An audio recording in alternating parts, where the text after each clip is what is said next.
So we've calculated the charge on capacitor C1 and the voltage. The voltage across C1 was 5 volts and the charge was 50 microcoulombs. And now we want to do the same thing for C2 and C3. And we'll start by recalling that we had replaced C2 and C3 with C parallel. And that C parallel is just C2 plus C3, and that's 10 microfarads.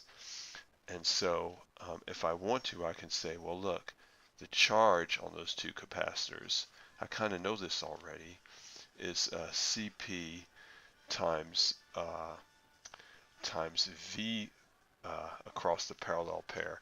And since there was a 5 volt drop across C1 and the total drop is 10 volts because V equals 10 volts for the whole circuit, right? That's what that V is. Then that means the drop across these guys, this drop here is 5 volts. And so Q for parallel is 10 microfarads times 5 volts, or 50 microcoulombs. And we kind of knew that already because we said that Q total for the whole circuit was 50 microcoulombs, and we knew that the positive part of that went on to the capacitor C1, and the negative part of that went on to capacitor C2, and then it gets split up in the middle. So we already kind of knew that QP, the total charge on these capacitors,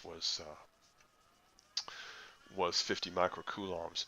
But we can also now recognize that this 5 volts is across each capacitor individually, and we can use that to calculate how much charge is on each capacitor. And so I could say Q2 is equal to C2 times V2, but V2 is just the same 5 volts that's across the parallel pair because the pair is just connected by a wire. Whatever's voltage is across the pair is across each one of them. And so C2 is 4 microfarads times 5 volts, which is 20 microcoulombs.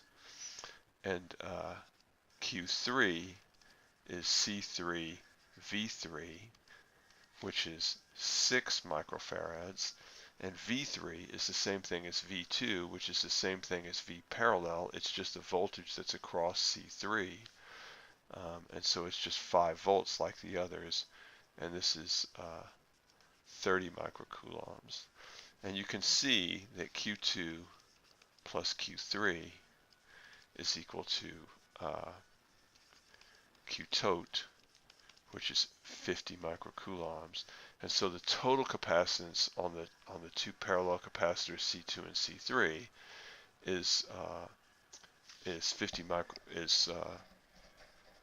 microfarads, and the total charge on those guys is just the sum of the charge on each individual one is 20 microcoulombs plus 30 microcoulombs, or 50 microcoulombs.